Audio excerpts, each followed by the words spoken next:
Hey, get that back! Hello everyone and welcome to Action RPG Build Guide Edition. Today I'm ready to drop on you my new iteration of one of my most popular builds ever, Lazy Necro. As always, I will cover every single facet of this build. Everything is timestamped in the description below if you need to bounce around. Let's not waste any time and jump right into this. Starting off with some gameplay. Now, the skills we're using for our Lazy Necro are Dreadshade, Summon Wraith, Summon Bone Golem, Summon Volatile Zombie, and Summon Skeletal Mage. Now, the whole point behind this build is it's supposed to be lazy. You're supposed to do nothing. Normally, you have all 5 of your skills being minions. Now, I have switched out Summon Skeleton for Dreadshade because, honestly, we cannot keep skeletons alive. Normally, this is a leveling build that kind of gets you to Golem-mancer, gets you to Fire Necro, but at this point, we're now at 220 corruption, and I can't keep our skeletons alive, so I've put in Dreadshade. But this build is still very, very lazy because we are using these new zombie rings. This is the reason why I've actually refreshed the build. We are no longer into necrotic. We are now into poison damage over time for our minions. Now, I'm going to show you how this works. Okay, you ready? We are not going to use Summon Skeletal Mage. We're not going to use Golem. We're not going to use Dreadshade. And we are not going to use Summon Wraith. We are only going to use our zombies at first so you can understand. Now, our new belt has the new affix on it, 5 volatile zombies summoned on potion use, which also gives you minion damage, okay? Which really means you don't even need this on your bar. You're gonna trigger your zombies from using a potion, okay? Now remember, this is not the full build. This is just zombies. I'm gonna use a potion. They're gonna pop out of the ground, and once they explode, they're gonna re-summon themselves, all right? All I'm gonna do is use a singular potion. You ready for this? Let's find some enemies. And potion. Zombies pop out of the ground. And now they keep popping out of the ground. They will forever cycle. You will never have to summon them again. Damn, they just keep popping up. We're not even using our other minions. They just pop up. Make little parasites, and they just keep sprouting up. I've only clicked 1 potion on this run. The reason why is because on these new rings, your volatile zombies have a chance to resurrect equal to 100% divided by your number of zombies, and we're using 2 of them, which means it is 200%, and it doesn't use mana cost. So we are spec'd into giant zombies, which normally people don't use, because this would cost 95 mana with parasites, which we are getting for free forever. They will never go away. Watch this. They're about to explode. And you are dead. And you are back. Now, when you put this all together, okay, you add in a golem, throw in some death knights, throw in some wraiths. We will build up the full army. And we have 3 vanguards. Almost there. 2 more death knights. And we are now at a full army size. And when we add in Dreadshade. Now let's take this for a spin. Take a look at Lazy Necro. This is corruption 220 right now. And again, the zombies will never die. Doesn't matter the boss, they will blow up and they will always come back. You do need to have both rings though.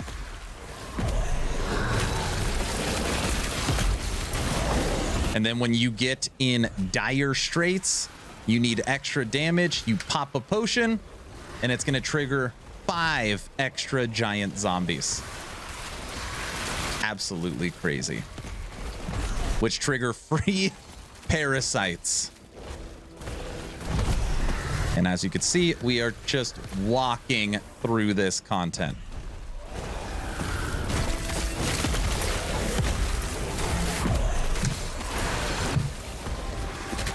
Very lazy. Now, after this, what I'm going to do is we're going to go over and I'm going to show you my Shade of Orbis kill from earlier today. Again, at Corruption 220. Just makes things easier. It's the exact same build. And we're going to do that now.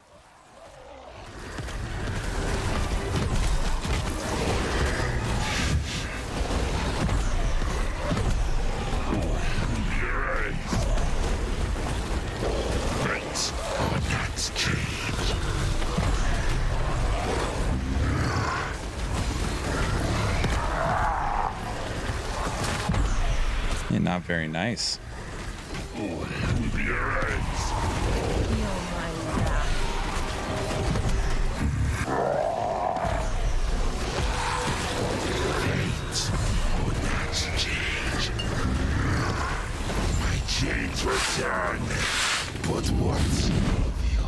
Got him. So let me show you how to recreate this build starting with skills, and we're going to look at summon volatile zombie first. Now pay attention to the order in which I take the nodes. This is the proper way you want to go. You want to go up first, 2 into Forceful Commander, 3 into Grave Attunement, 1 into Giant Zombie. Again, you never have to pay the mana cost, which is awesome. You then want 1 into Daunting Blast, 1 into Dreadful Horde, 2 into Vile Force. This is going to make all your parasites.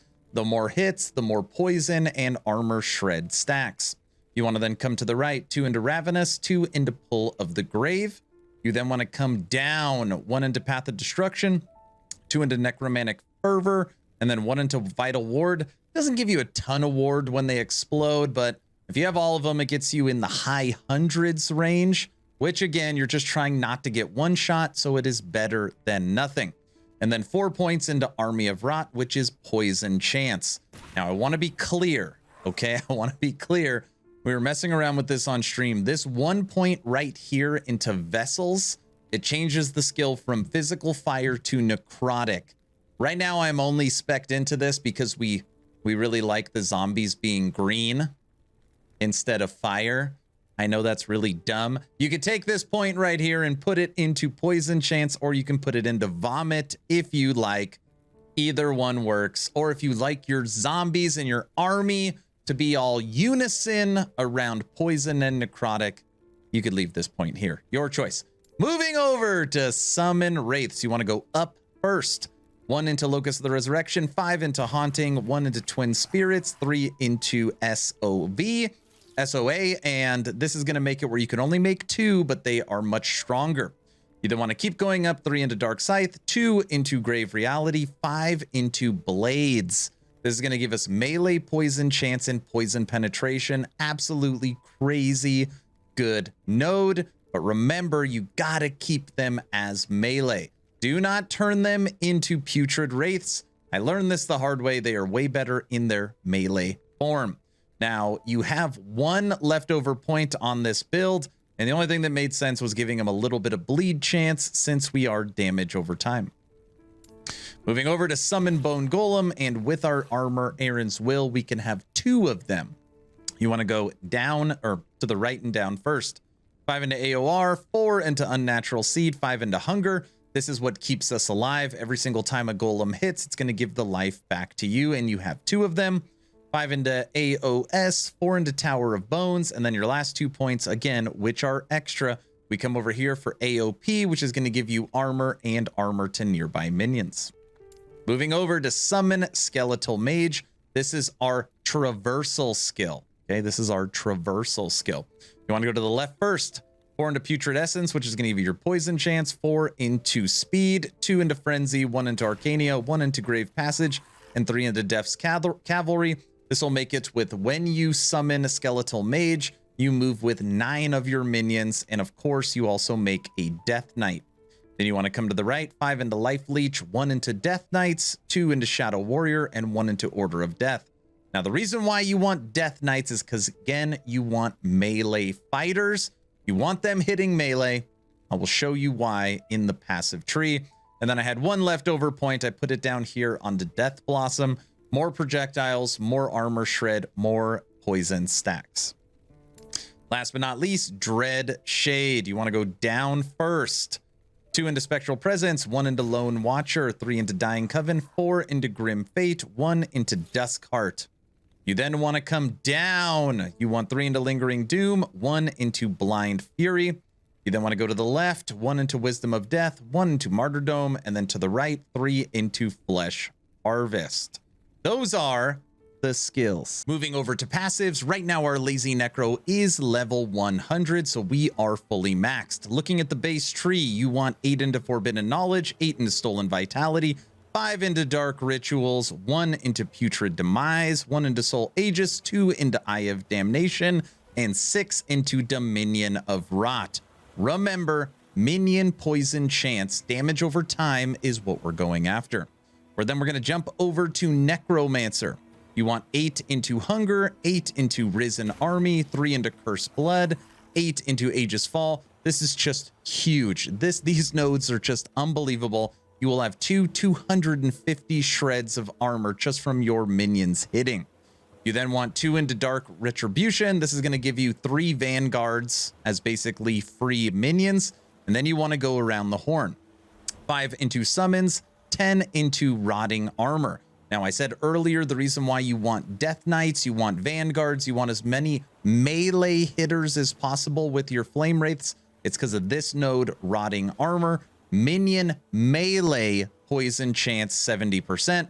If they are shooting, you are not going to get this to trigger. Then 3 into Tyrant, 8 into Cling to Life, 3 into Empty of the Graves, 1 into Disciplines of the Necromancy, 5 into Veins of Malice. Now, the 5 points right here, because you only need 3 in Cling to Life, these are the last 5 points I put in. So if you were level 95, this should only have 3. Moving over to Lich, 10 into Apo, and then 8 into Desolation because of our minion damage over time. Those are the passives. Moving over to everyone's favorite gear, starting with idols. Now, all the idols I am currently using for the most part are all life idols, okay? So I'm boosting up my life right now to just give me more survivability. Check out the advanced build planner if you want to see the true end game idol setup, but just make sure one of your idols, regardless of percent, has minion chance to apply Mark of Death on hit, which is showcased on screen right now. Now, looking at gear, technically speaking, there is nothing required for this build. You didn't have Aaron's Will, you would only have 1 golem. You did not have double rings, you would just have to summon the skeletons yourself. And if you didn't have Raven's Rise, you would just lose a couple skill points and your minions would take more damage, okay? There's nothing in here that is build defining, but for this build, I do recommend these 4 uniques. Well, 3 uniques, 2 rings, 1 armor, and 1 pair of gloves. But again, not required. Now I'm going to go through the rest of the gear one at a time. Helmet.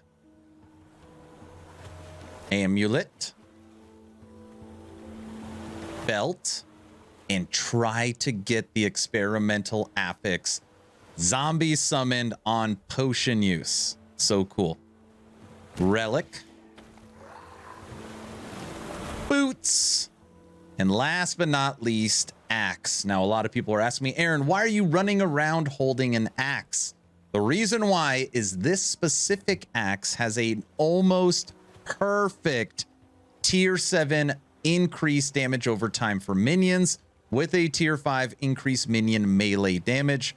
This axe alone is giving me over 600% damage to my minions. And it's not even on the right base. If you found this on the right base, you can add another 100 to it. That is the gear. Now let's break down the stats for our Lazy Necro. Now, of course, like I said, level 100. Right now we've got 44 points into intelligence, 37 into vitality, movement seed 17. That's abysmal. Looking at resistances, there's a lot to be desired in resistances. Fire is 41, physical's maxed, poison's maxed. Necrotic is 125 overmaxed and void is at 57. So we definitely need to spread out some of this and get it in cold and lightning. Armor 30% at 641, ward retention at 222. Endurance is maxed, endurance threshold is solid, crit avoidance is at 69. Now looking at our minion damage numbers. Minion melee is 618. Increased minion damage over time is at 906. Increased health at almost 300. And then crit chance 5 and 200. We do lots of damage. And when you start getting around the max stats, you're going to be ticking for 100,000 every single second, if not more, when you get all your zombies going. Now let's talk sustain. Aaron, this is great. How do I stay alive? Now I want to be as clear as possible and as honest as possible. Necromancer is not like Paladin. It's not like Rune Master. It does not have a ton of sustain. So you got to be careful, okay? Now inside of your zombie tree, like I pointed out, you are going to be getting some ward generation from this part of the tree, but it isn't a ton. On top of that, your golem through hunger, since you're going to have 2 of them, when they are hitting, they're going to be giving you about 80. They're going to be giving you about 80 life every single time they hit. So they are going to help generate your life back up. When you are looking at your gear, though, okay, again, it's going to be important to have an Oracle Amulet so you take less damage over time. That's why I'm spec'd into life idols in here. And again, you need to do a better job than I did with my gear. If you can get from your gear, your resistance is maxed, your endurance at 60, your crit avoidance at 100, and your life around 3,000 with your zombies and your hunger from Golem, you can easily push 300 corruption with this build, but it is dependent mainly on your gear to stay alive. Last but not least, let's talk leveling. Aaron, this is great. How do I take it from level 1 to end game? Wow, another good question. First skill you want to take when you are starting off is Summon Skeleton. And you actually want to go to the left first because you want to remove warriors. You want archers. You want them shooting. You want 3 into Unholy Rage, 1 into Lone Guardian, 1 into Mightier the Sword, and then put 1 into Morrow Walkers so you can get an extra skeleton. You then want to put 5 right here into Conviction so you boost up the damage of your archers, and they will just sit back and pick off enemies. The second skill you want to take is Summon Volatile Zombie, and you want to take this up tree right here and get 2 points into Pull of the Grave so that you have a kill threshold as you are traversing the campaign. The last skill you want, you guessed it, Summon Bone Golem. You actually want to come straight down first and put 4 points into Tower of Bones and then 1 point into Fragments of the Fallen. So you have one huge meat shield with you, again, keeping you alive as you traverse the campaign. And then you want to put an unspec'd Transplant on your bar down here so you still have a movement skill. Those 3 skills alone will get you through the campaign. And then once you unlock Necromancer, you could spec out of Summon Skeleton and spec in to Summon Skeletal Mage. All right, everyone, that's the build guide. What do you think of my new and improved Lazy Necro? Is there anything I missed? Is there anything I can do to take this to the next level? Let me know your thoughts in the comment section below. 2 asks at the end of the video. Ask number 1, I'm hoping today is the day I have earned your subscription. I'm hoping today is the day you make the decision to push that little red button. I would really appreciate it, but of course, only if you think I have earned it. And if I haven't earned it, I'm gonna work harder for you. Ask number 2, check out my Patreon. Thank you to the first 84 members that have signed up. I get asked all the time, Aaron, what is the best way to support? And Patreon is it. Not only does it help me, but obviously you get the most benefits. You get access to the bonus hour of the podcast. You get access to the VIP lounge. You get access to streaming with me, audio and video. Just so much stuff on Patreon, including my new studio tour. First link in the description. That's all I've got. Hopefully you're entertained or at least learned something. Aaron, out.